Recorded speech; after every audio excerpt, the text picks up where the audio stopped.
నేను ఓ రోజు మార్కెట్‌కి వెళ్తూ ఉంటే దారిలో ఒకడు రోడ్డు మీద పెట్టి అమ్ముతున్నాడు. పాత వస్తువులు గట్రాను.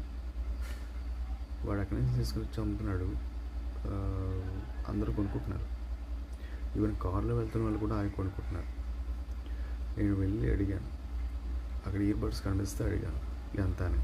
ఇది కార్టీస్ కనిపిస్తుంది ఫ్లైఓవర్ లైన్‌లో. అంటే వాడు అన్నాడు 400 వస్తుందన్నాడు. 400గా వస్తుందంటే నేను అన్నాను సరదాగా నిజంగా కొనాలి ఉద్దేశం అయితే మనకి లేదు, కానీ 400లోకి వస్తున్నది కదా అని చెప్పి కొంచెం బేరం ఆడదాం, రోడ్డు మీద పెట్టి అమ్ముతున్నాడు అనేసి మనం ట్రై చేసి నేను సరదాగా అన్నాను పడతాడు. నిజంగా కొనే ఉద్దేశం అయితే మనకు లేదు. నేను 200కి సరదాగా అడదామని చెప్పి 150కి ఇస్తామన్నా. షాక్. వాడు నాకేసి చూసాడు.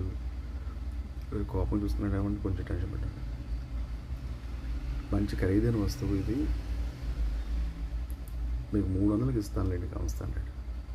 ఇది ఏదో తేడా ఉందని చెప్పి నేను సరే అయితే ఓపెన్ చేయి, నాది 150 రూపాయలు ఉందన్న.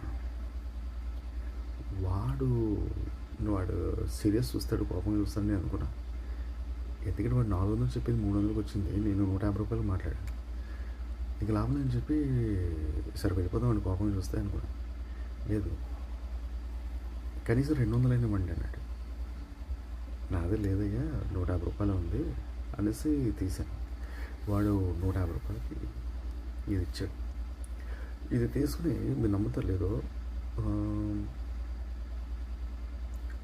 అయితే వాడు 170 రూపాయలు తీసుకున్నాడు. 150 రూపాయలు కాదు, ఎందుకంటే మరీ బేరం కుదరదని కొంచెం నాకు ఖర్చులు రావాలి. అసలు వాడికి ఏ ఉద్దేశం ఉన్నాడు, ఏ కళ్ళలో ఉన్నాడు, కానీ మొత్తం మీద ఇచ్చాడు. ఇది 170 రూపాయలు. అయితే ఇది బాగానే ఉంది, సౌండ్ కూడా మనం పెద్ద ఎక్స్పెక్ట్ చేయకపోయినా ఇది ఓకే, పర్వాలేదు. వాడికి 20 రూపాయలు ఇచ్చారు, మొత్తం 170 రూపాయలు. ఇది వచ్చి అప్పటికే నా దగ్గరికి వచ్చి 8.5 నెలలు అయింది. కానీ బాగానే పనిచేస్తుంది, కానీ ఛార్జర్ అలాంటివి ఏమీ లేదు. ఇది ఒకటే ఇచ్చాడు, ఈ గుడ్డ ఒకటే ఇచ్చాడు. ఇప్పుడు ఇది బాగానే పనిచేస్తున్నది, నీట్గా ఉంది,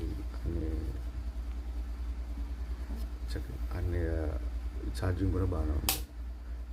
ఇది ఎక్కువ పాత పాటలు వింటాం కాబట్టి కొంచెం మనకి ఈజీగా ఉంది.